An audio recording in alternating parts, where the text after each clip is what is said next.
At the market, I saw my disabled son crying, sitting in a wheelchair while holding his 5-month-old baby, carrying nothing but a small, worn bag. I asked, "Why aren't you at home?" He answered, "I was kicked out. My father-in-law said we're a burden." I smiled as I got into my car.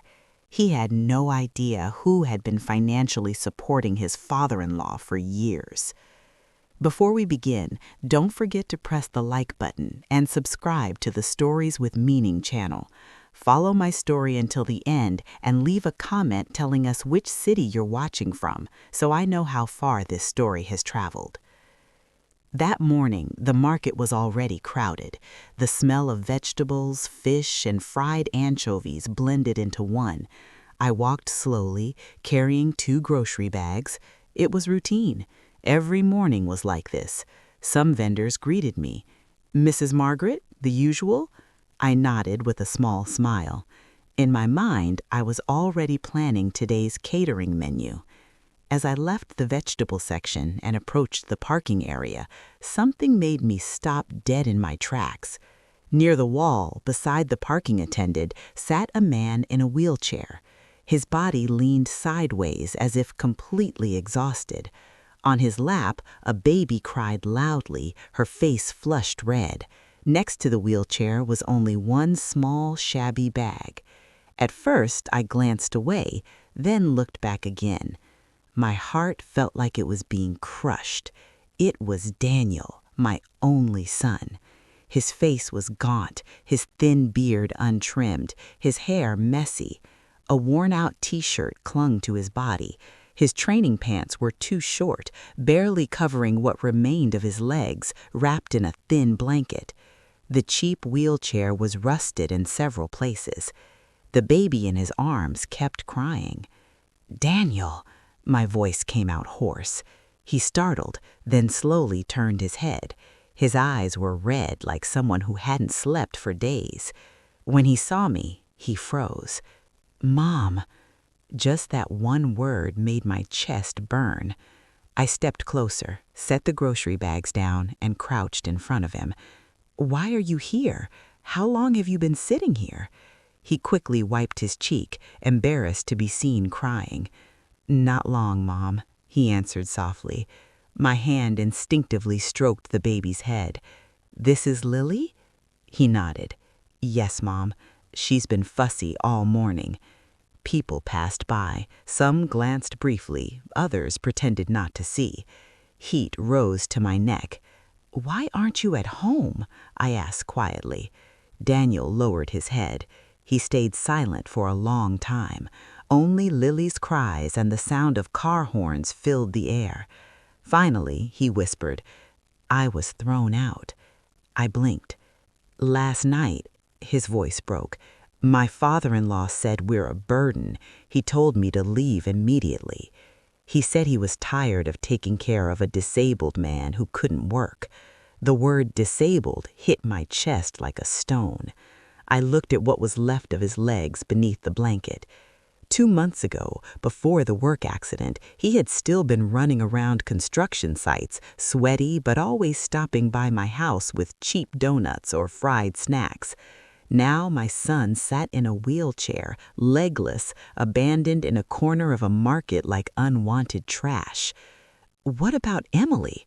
I asked, struggling to keep my voice steady. He gave a bitter smile. "She's inside, in the bedroom. She cried a little when her dad was yelling, but she didn't say anything."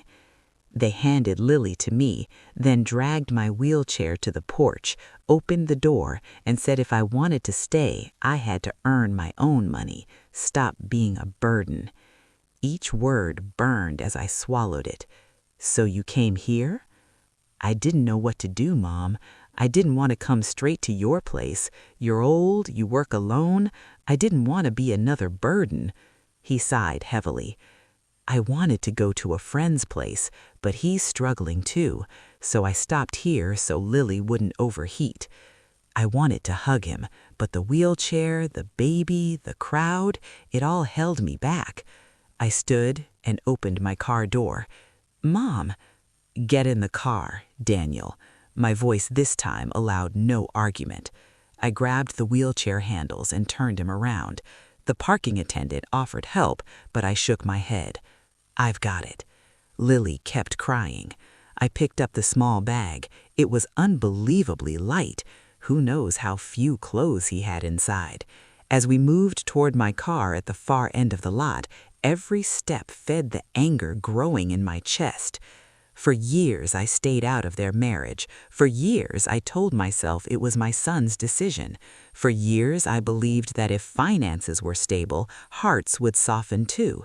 And because of that foolish belief, I had been sending money, dollars, to one name, Richard. Richard, my son's father-in-law, the same man who now had the nerve to throw my son into the street. Through lawyers, through business accounts registered under his building supply store, everything looked clean and professional. On paper, he had a big investor from New York. In reality, that investor was just me, Margaret, an old widow from a small town in Ohio who still shopped every morning in a muddy market. I remembered the first time he asked for help.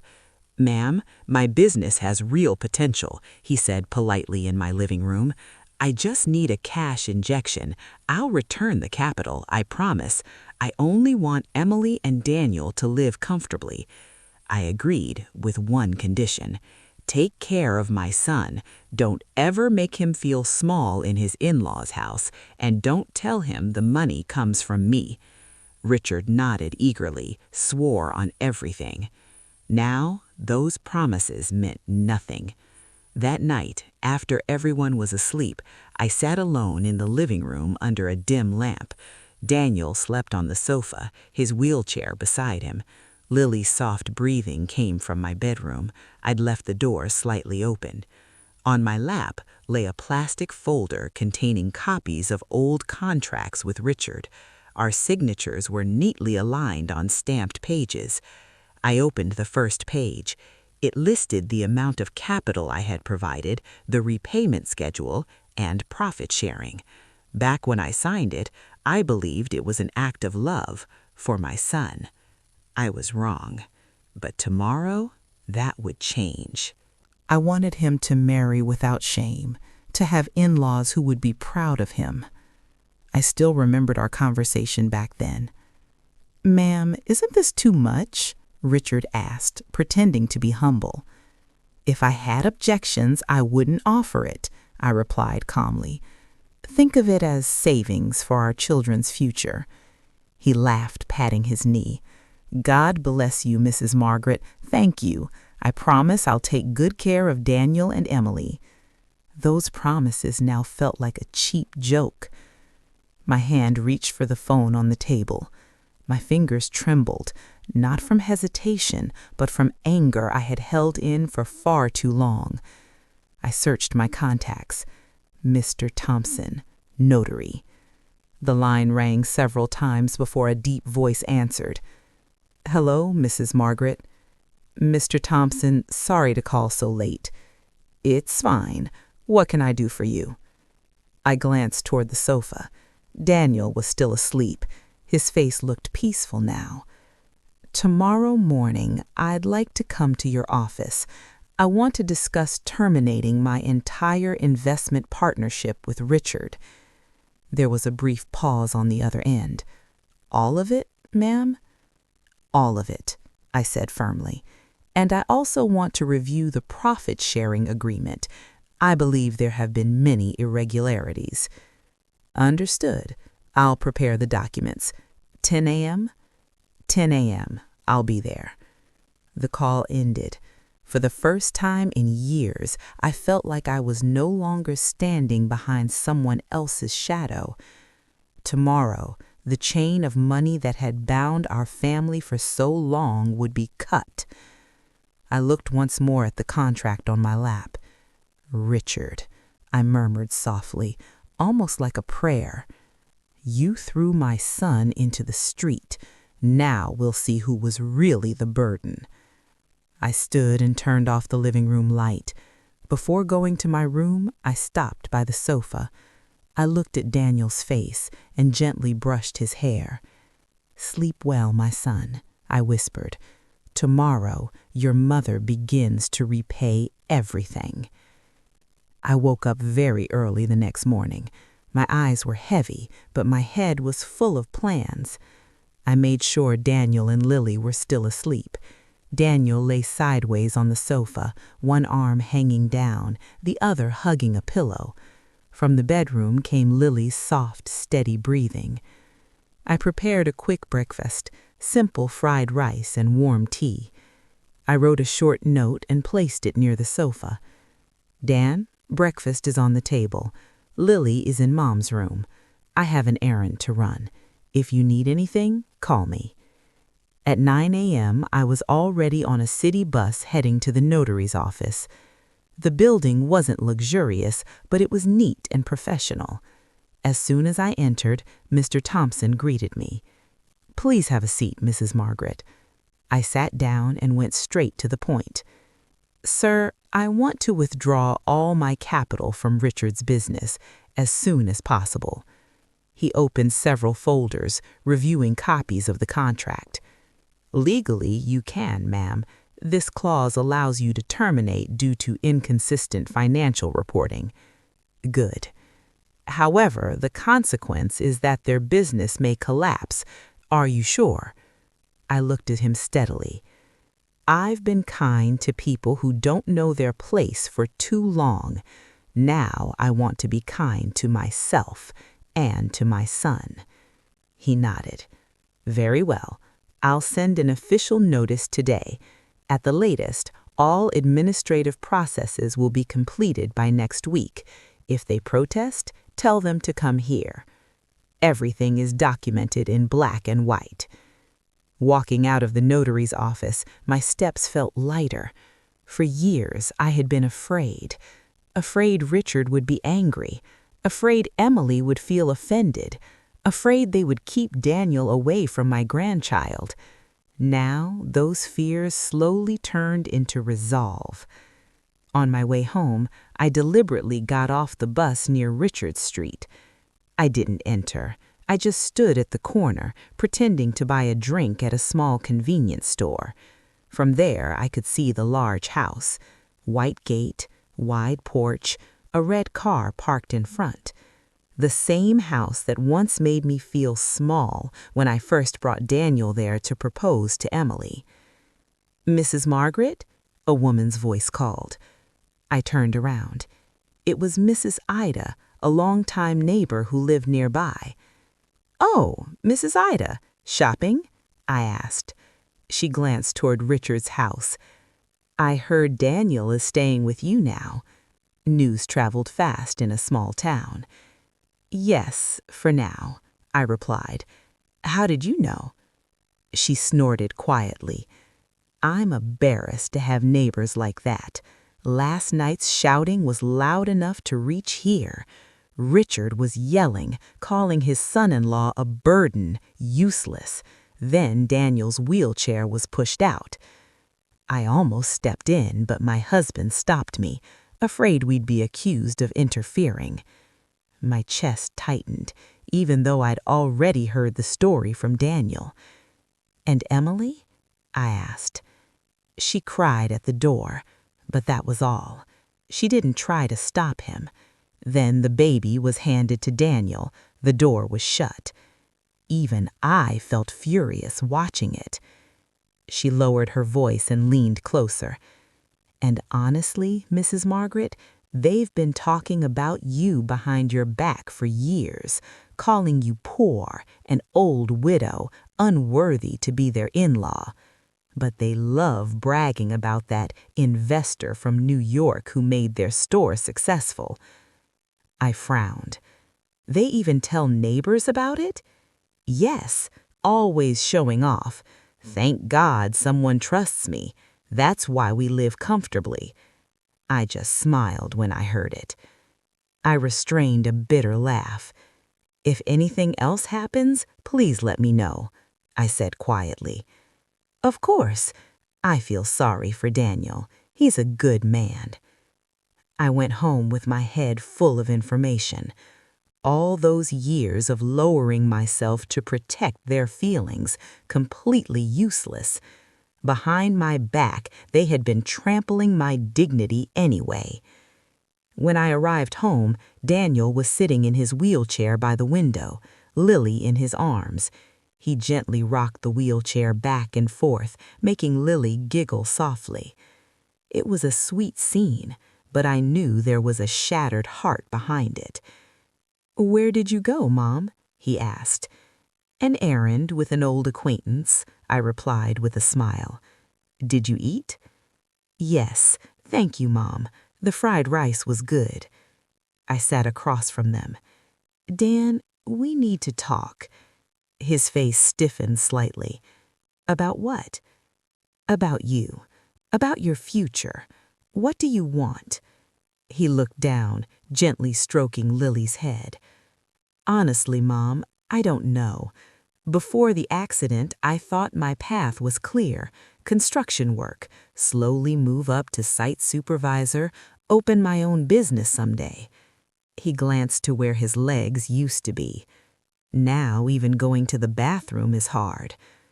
"The rehabilitation center we discussed, do you remember?" "Yes, but I'm sure it's expensive. Please don't push yourself, Mom. You're alone." I looked at him deeply. "From the beginning, I was prepared to spend a lot for you. When you were little, I sold my only bracelet to pay hospital bills. This is no different. Provision is God's affair. Your job is not to give up." He fell silent. Lily grabbed his finger, holding on tightly. "I'm scared, Mom. Scared I'll become nothing.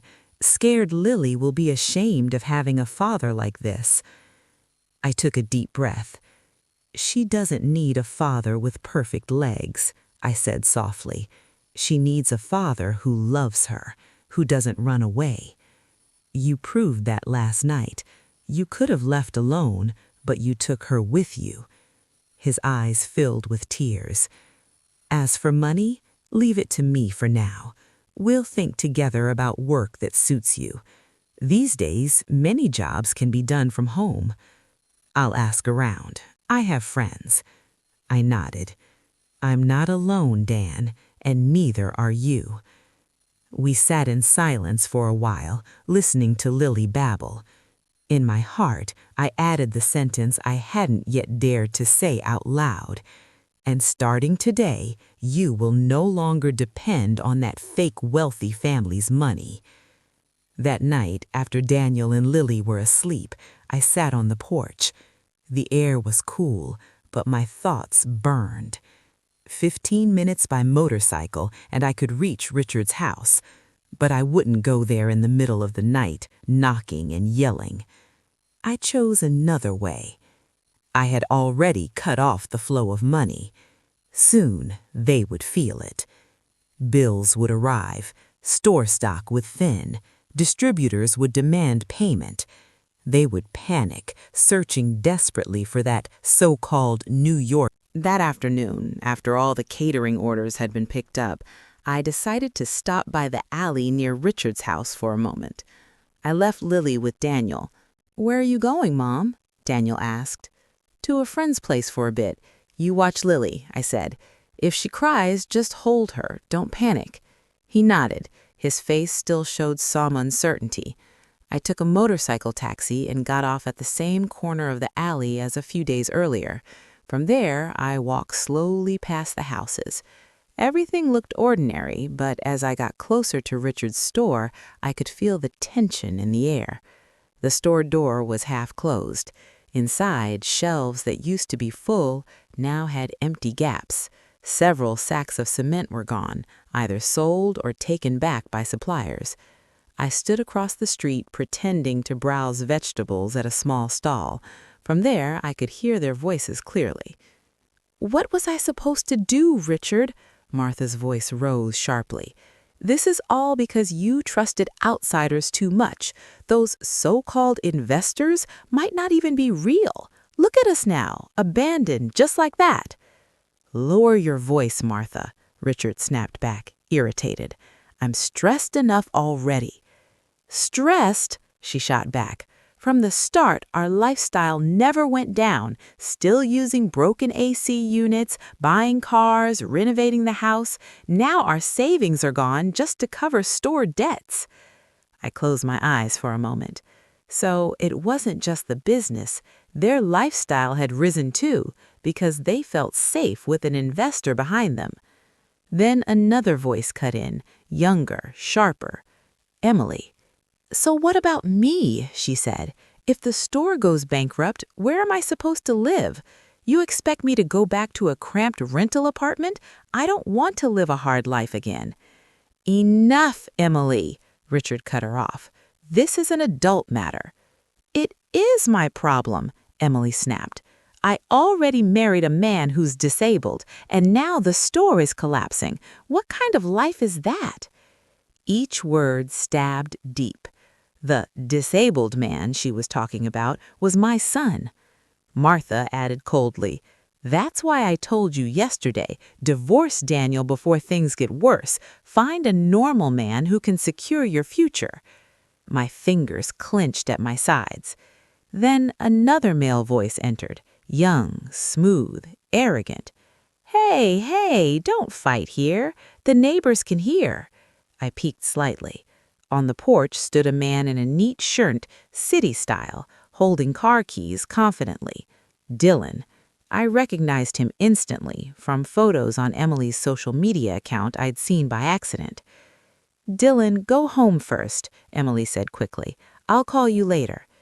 "Yeah, but think seriously about what I said," Dylan replied. "You don't have to stay trapped in a family like this." His voice dropped, but I could imagine the rest. So even in the middle of this chaos, Emily was still busy planning how to leave Daniel and run to this man. I turned away. If I stayed any longer, I might storm in and slap them one by one. On the way home, their voices echoed in my head. "Disabled man. Just divorce him. I don't want a hard life." When I arrived home, the first sight softened my chest a little bit. Daniel was sitting on the floor with difficulty, leaning against the sofa. Lily lay on his stomach, laughing as she patted her father's chest with her tiny hands. "Oh, why did you move down here?" I asked. Daniel smiled sheepishly. "She won't stay calm on the bed. She's only quiet when we play like this. And how will you get back into your wheelchair later?" "It's okay, slowly." I sat beside them. I steadied Daniel's face. I knew the storm from his in-laws would come soon, through debts, accusations, or something worse. "Dan," I said softly, "if one day Emily's family comes bringing trouble, are you ready?" He looked confused. "What kind of trouble, Mom?" "All kinds. Money, Lily, pride. I just want you to know I won't run." He swallowed hard. "Honestly, Mom, I'm not ready for anything, but if they try to take Lily, I won't stay silent." I nodded. That was the gentleness in this boy. He could be insulted, expelled, but touch his child, he would fight. "Enough," I said. "For now, focus. Tomorrow we'll go to the community health clinic to check your health and Lily's. After that, we'll think about the next steps." That night, when the house was quiet, I sat in the living room staring into the darkness. Richard and Martha weren't just cruel to Daniel, they were blind to the hands that had fed them all these years.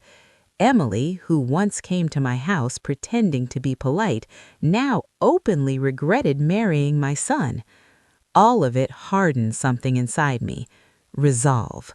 Not the resolve to shout back or insult them, but to make them see with their own eyes that the people they mocked as a poor widow and a disabled son-in-law held more value than all their arrogance combined. In the following weeks, our life found a new rhythm again, this time with a new place added, the rehabilitation center. I pushed Daniel's wheelchair through hallways that smelled of antiseptic. Lily rested in a baby carrier against my chest.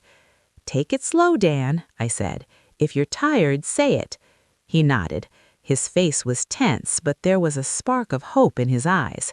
Since I boldly enrolled him in rehab using the savings I kept for years, he hadn't protested much. In the therapy room, the physiotherapist greeted us. Her name was Miss Renee, young, friendly, but firm. "Okay, Daniel, today we'll practice transferring from the wheelchair to the mat by yourself." Daniel exhaled deeply. "All right." I sat on a long bench with Lily on my lap, watching every movement. His arms strained to lift his body, now unbalanced. Several times he almost fell, but Miss Renee quickly steadied him. "Good," she encouraged. "Don't be angry at your body. It's learning again, from zero." Sweat ran down Daniel's temples, but beneath the exhaustion, I saw something I hadn't seen in a long time: determination. After the session, we sat in the small cafeteria. I fed Lily baby porridge from a thermos, while Daniel drank bottled water. A nurse who had helped earlier passed and smiled. "That's your daughter?" she asked. "Yes," Daniel replied, proud but awkward. "She's so pretty, but she looks kind of Native American, doesn't she? Her eyes, her nose." The nurse laughed lightly. "Maybe her mom has native blood?" It was meant as a joke, but my heart skipped. "Her family's from Ohio," I answered briefly. "Oh, really? Maybe just coincidence then, hee hee. Stay healthy, little Lily." The nurse walked away, her laughter fading down the hallway, but her words stayed with me. She looks Native American. I remembered Dylan, the well-dressed man with distinct features I'd seen on Richard's porch. Then another memory surfaced. Years ago, when I accidentally checked Emily's social media, I'd seen a photo with the same man. The caption read, "My most annoying coworker, but the one who understands me best." Back then, I pretended not to see it. I trusted Emily. I trusted Daniel. Now, those fragments came back, biting hard. On the way home, I stayed quiet. Daniel focused on calming Lily in the back seat. At a red light, my phone vibrated. A message from an unknown number. "Mrs. Margaret, I'm Rara, Emily's former coworker. May I speak with you for a moment?" I pulled over and replied quickly. "What is it?"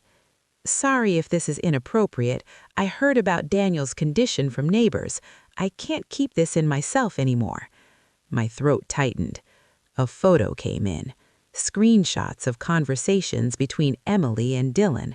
Clear, painfully clear.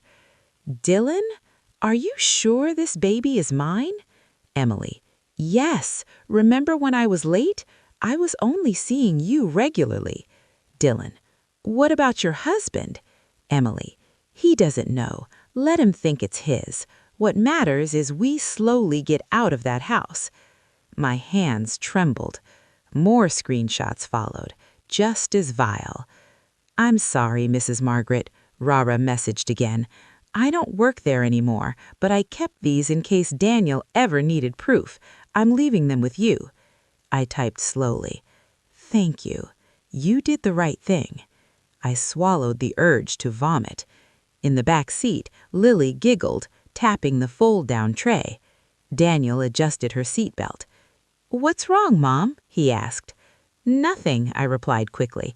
"Just a message from someone I used to know." That night, after putting Lily to sleep, I locked myself in my room. I opened the screenshots again, one by one. I wasn't stupid. I searched for the name of a trusted doctor in our small town in Ohio, an acquaintance through a catering client. I called. "Doc, I want to ask something sensitive," I said softly. "Go ahead, Mrs. Margaret. If I want to do a blood compatibility test between a child and a father, or something like that." In the doctor's office, a white envelope lay on the desk.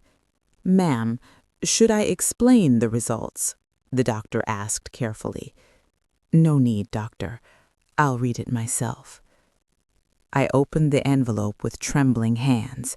Medical terms, numbers, then one short sentence my eyes locked onto immediately. No biological match was found between Subject A, Daniel Hartman, and Subject B, Lily. I froze. The ticking of the wall clock grew unbearably loud. So it was true. Not just gossip, not intuition, not screenshots.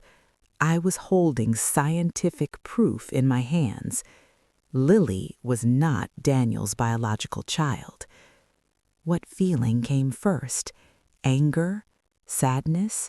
Disgust? They all tangled together, but the strongest was pity. Not for Emily, not for Dominic, but for Daniel. He had already lost his leg, his dignity, his home. If he learned this, what would it take from him next? The doctor watched me cautiously. I exhaled slowly. "Thank you, doctor. Please keep a copy. Don't release this to anyone without my consent." "Of course, Mrs. Margaret." Outside the clinic, I sat for a moment on a parked motorcycle taxi, asking the driver for a minute before leaving. Inside my head, I spoke to myself. "Margaret, what are you going to do with this truth?" The answer came quietly, but firmly. I wouldn't throw this result in Daniel's face. His wounds were already deep enough. But I also wouldn't stay silent if one day Emily and her family came demanding things, especially Lily. This paper would be my shield. Not to destroy my son, but to stand in front of him if the world tried to crush him again. From the moment that white envelope entered my life, the way I saw everything changed. Every time I watched Daniel carry Lily, something twisted inside my chest. Not rejection, quite the opposite. I wanted to protect them both even more. This child was innocent, born from adult deceit, yet she would carry the heaviest burden. I locked the DNA result inside a blue folder and placed it in the cabinet with my most important documents. One afternoon, Daniel saw me organizing papers. "What's that, Mom?" "Catering business documents, old contracts." He nodded, unsuspecting. A few calm days passed. Then, one afternoon, while I was slicing onions in the kitchen, the front door was knocked hard. Bang, bang, bang. Not a polite knock. I wiped my hands and opened the door. Martha stood there, tense. Behind her, Emily. "Mrs. Margaret," I greeted flatly. "What is it?" Martha pushed inside without invitation. "I want to see my grandchild." Emily followed, pale but chin lifted. "Please sit first," I said, holding myself back. "Lily is sleeping. Daniel is at rehab." "Good," Martha snapped, "so we can talk without him." I sat across from them. "Go on. What do you want?" Emily scanned my modest home with that familiar look of superiority. "I see that look again," she said calmly. "We came peacefully. We want Lily to come back to live with her parents." I frowned. "And the reason?" "She'll suffer living like this. This place is small. You're old. A baby needs money. Our house is more suitable." I let out a short laugh, not because it was funny. "When you kicked Daniel out, you shoved Lily into his arms and told him to take her too. Now, suddenly you care?" Martha's face flushed. "That was a different situation." Emily spoke up. "No matter what, I'm her mother. I have rights." I looked straight into her eyes. "When your husband was thrown out, did you stand with him?" She stayed silent, gripping her bag. "When your father yelled that Daniel was a useless cripple, did you defend him?" She lowered her head, then said softly but firmly, "I was confused, but I'm still Lily's mother. I don't want to be separated from her." It sounded sweet, but I knew better. Their family was collapsing. Lily was leveraged against Daniel, against neighbors, maybe even a future source of money. I leaned back. Daniel is the one raising Lily. He wakes up at night, changes diapers, takes her to the community clinic. When you threw him out, you threw away your responsibility too. If you want to talk respectfully, fine, but don't come here acting righteous." Martha scoffed. "Don't pretend to be holy, Mrs. Margaret. We know you've been turning Daniel against us. Neighbors talk. They say he's forbidden from bringing Lily to our house." I snorted. "I never forbade anything. He's traumatized." Emily pleaded. "Then let Lily come with me today. We'll talk about the rest later." "Later," I repeated. "About exactly what?" She hesitated. "Money." I smiled thinly. "I wasn't born yesterday, Emily. Your father's store is collapsing. Supplier debts, investors from New York vanished." Martha's eyes widened. "I never said the investors were from New York." "I know," I cut in. "Your husband made that story." I stopped it. The room went cold. Martha stood abruptly. "If you won't hand over my grandchild peacefully, don't blame us if we take another route. We can report this to the police, say you're unlawfully keeping a child and influencing Daniel." I stayed seated, calm. "Go ahead. Police work with evidence, not drama." They left angrily. My knees gave out once the door shut. Days later, the first sign arrived. Mr. Wilson, the neighborhood coordinator, visited awkwardly. "Mrs. Margaret, Richard came by earlier, said Daniel is violent and dangerous for the child, asked me to keep an eye out." "Do you believe him?" I asked quietly. He shook his head. "I've known Daniel for years. He's not violent. I just wanted you to know what's being said." Then the police notice arrived. Not a formal charge, just a request for clarification. Domestic violence allegation, filed by Emily Frazier.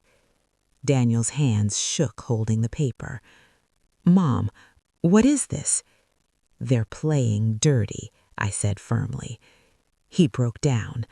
"I never touched them, never." I held his shoulders. "I know." That night, something hardened inside me. If they wanted war, I was done holding back. I glanced toward my bedroom cabinet. The blue folder waited quietly. "That's why I asked you to come," I said. "I don't want to face them alone anymore." I paused, took a breath. It was time to play one card.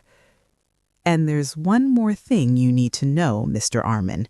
For years, my son-in-law's father's hardware store has been living off my money." Mr. Armin's brow furrowed. "What do you mean?" I pulled photocopies of contracts from my bag. "I'm the sole investor. The contract was notarized. I've terminated it. That's why they're unstable now. But to the outside world, they still brag about having some mysterious wealthy investor." Mr. Armin skimmed the papers. "Well, this is interesting." "I'm not done," I added quietly. "I also have DNA test results proving that Lily is not Daniel's biological child." Daniel turned sharply toward me. "Mom!" I instinctively took his hand. "Easy. I didn't tell you because I was afraid it would break you. We'll talk later. Right now, I need Mr. Armin to understand how deep their rot goes." Mr. Armin's eyes widened, though his voice stayed calm. "So she isn't?" I nodded. My throat was dry. "But Daniel has raised her from the start. To us, she's still our child." Daniel closed his eyes, breathing heavily. I forced my voice steady. "Sir, I don't want to use this carelessly. I don't want Lily to become a sacrifice. But if they keep attacking us, especially over custody, I will use it." Mr. Armin leaned back. "All right, here's the strategy. We don't play these cards at the police station yet. There, we show how weak Emily's report is. We also show that it was they who expelled Daniel with a baby in his arms. If they escalate this to family court, custody battles, or worse, then we release everything: the investment contracts, proof of expulsion, and, if necessary, the DNA results. I nodded. That was exactly what I had in mind. I just needed someone who understood the legal terrain. First step, we invite them to a neutral meeting. I suggest the notary office that handled the investment contract. Let their walls crack first. I want them to know who I really am. The notary meeting. That day felt like going to war. We arrived at the notary office, Daniel, Mr. Armin, and me. Not long after, Richard, Martha, and Emily walked in. Richard still tried to project authority in a neat button-down shirt, but the dark circles under his eyes betrayed him. "What is this?" Richard snapped as soon as he sat down. "We're summoned here like criminals." Mr. Thompson, the notary, opened the meeting calmly. "Sir, please remain calm. This meeting concerns the continuation of the investment agreement and certain family matters." Richard shot me a cynical look. "Margaret, if you're angry because we reported Daniel, don't play games like this." I inhaled slowly.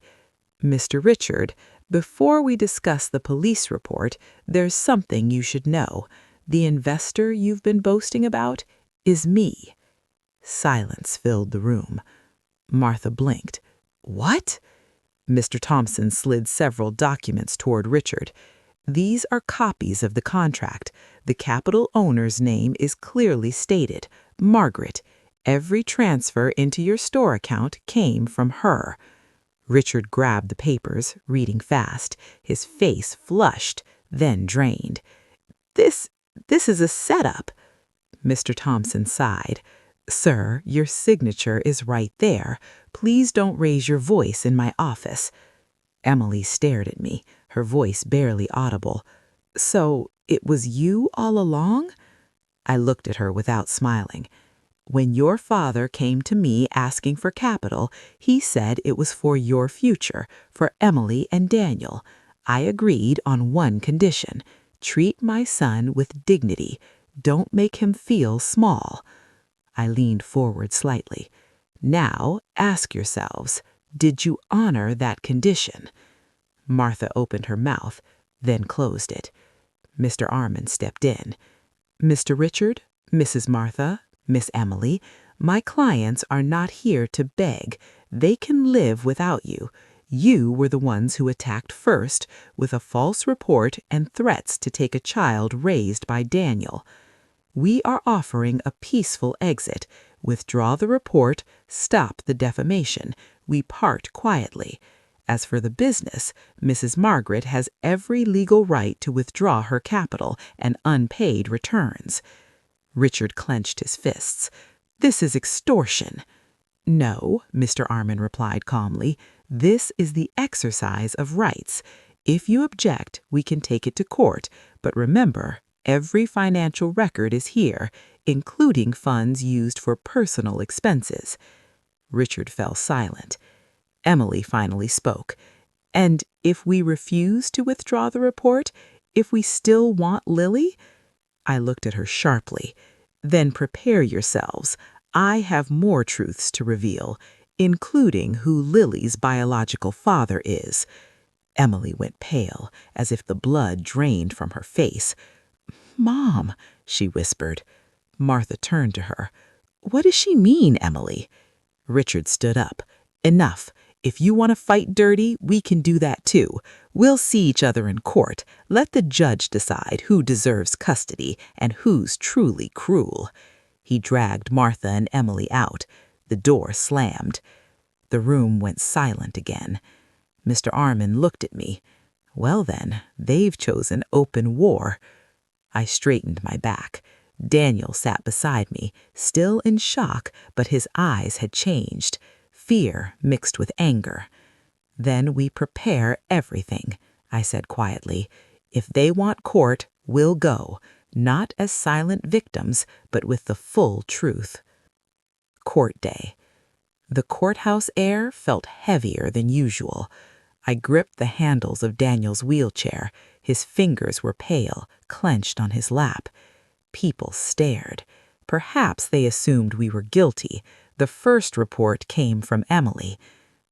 "Mom," Daniel whispered, "what if the judge believes them?" "That's why we bring everything," I said softly. "Truth is heavy, Daniel, but today it stands with us." Mr. Armin arrived carrying a thick folder. "Ready?" Inside the courtroom, the judge sat at the front, calm, sharp-eyed. On the left sat the three of us. On the right, Richard, Martha, Emily, and one more man, Dominic. He sat neatly in a white shirt, looking like a savior. The hearing began. The judge summarized the case: custody dispute and domestic violence allegations. "Plaintiff, Miss Emily Frazier, please explain." Emily stood, her voice trembling by design. "Your Honor, after my husband's accident and leg amputation, he became aggressive. He yelled, threw objects near our child.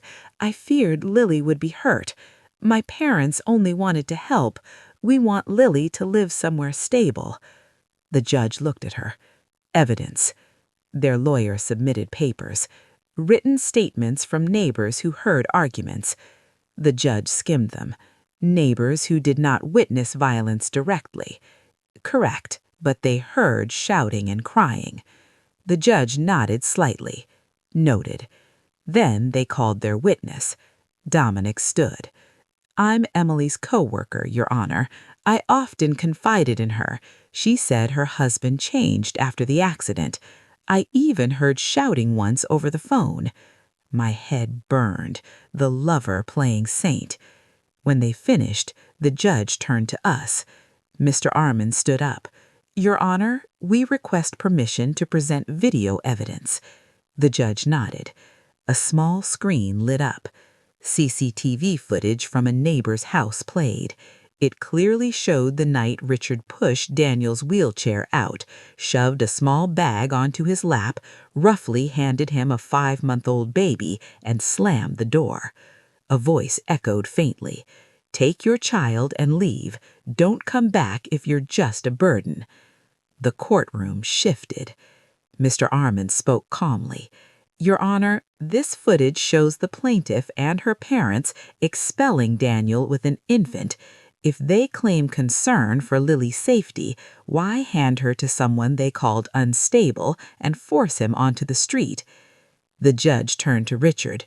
"Is this accurate?" Richard stammered. "It was a heated moment, Your Honor, but our intentions were good." "By throwing a disabled man and a baby into the night?" the judge asked flatly. Richard said nothing. Mr. Armin continued. "Your Honor, we also submit financial records. For years, Mr. Richard's store survived on funds from my client, Mrs. Margaret. There is a valid investment contract, yet the plaintiffs portray themselves as Daniel's providers." "This is business," Martha protested. "It has nothing to do with custody." "It shows a pattern," Mr. Armin replied. "They lived off Mrs. Margaret's money while mocking her as a poor widow, expelled her son, and now seek the—" Tears streamed down her face. At that moment, I felt lost. "Your Honor, I was wrong," she said through sobs, "but I am still Ranya's mother." Mr. Armand took a deep breath. "Your Honor, we still have one final piece of evidence. It is heavy, but necessary. We submit the DNA test results comparing samples from Daniel Carter and Rania." The courtroom fell completely silent. I felt Daniel's hand grip the armrest of his wheelchair, tight, shocked. "The results," Mr. Armand continued steadily, "state that there is no biological father-child relationship between the two." No one spoke. Only a few quiet gasps from the back of the room. The judge turned toward me. "Mrs. Margaret Carter, did you know about this?" I nodded slowly. I was the one who requested the test, Your Honor. My son has already lost too much. I did not want him to live in a lie anymore." The judge shifted his gaze toward Emily and Richard. "Miss Emily, Mr. Richard, do you realize what you have done?" the judge said sharply. "You deceived a husband, deceived a family, and now came into this courtroom trying to reverse the story as if you were the victims." Richard attempted to speak. "Your Honor, I've heard enough," the judge cut him off. The session was recessed. Outside the courtroom, we sat on the cold bench in the hallway. Daniel was silent, his face empty. "Mom," he finally whispered, "so Rania isn't my child?" I almost broke down right there, but I held myself together. I cupped his face, forcing him to look at me. "Daniel, blood can lie, people can lie, but do you remember who carried Rania when she had a fever in the middle of the night? Who changed her diapers when she had diarrhea? Who sat in a wheelchair for hours just to make her laugh?" He bit his lip. "That wasn't a lie," I continued. "If you want to, you can still be Rania's father, not because of blood, but because of choice." His eyes reddened. "But Mom, I feel stupid. I was fooled." "You were a victim, not stupid," I said firmly. "This was never your fault." The bell rang. Court is back in session. The verdict. The judge read the interim ruling. After reviewing the evidence, testimony, and witnesses, the court finds that the domestic violence allegations against Daniel Carter are unproven. The plaintiff's report is dismissed. The words entered my ears slowly but clearly. "As for custody," the judge continued, "after considering the psychological and moral conditions of both parties, the court rules that Rania shall remain under the care of Daniel Carter with supervision and support from her grandmother, Margaret Carter. Given that Emily Frazier has been proven to have committed serious deception against her husband and family, full custody cannot be granted to her. However, the court does not prohibit visitation, provided it is conducted regularly and does not disrupt the stability of the child." Richard, Emily, and Martha looked stunned. The judge closed the file. "I hope after this, all parties remember that there is a small child who must be protected, not used as a weapon." The gavel struck. Court is adjourned. After. Outside the courtroom, Daniel sat quietly for a long time. Then, slowly, tears began to fall. "Mom, I don't know whether I should be happy or sad." I hugged him from behind, gripping his shoulders tightly. "You're allowed to feel everything today. Anger, relief, disappointment, all of it. But remember one thing, you still have a reason to live. You still have Rania, you have your mother, and you still have yourself unfinished." He nodded through his tears. Down the corridor, I saw Emily standing alone, clutching her bag. Richard walked away. Martha stood stiffly beside him. For the first time, none of them looked tall in my eyes anymore. They were just people facing the consequences of their own choices. I turned away. Today, we didn't win because we were stronger. We survived because we held on to the truth. And that was enough.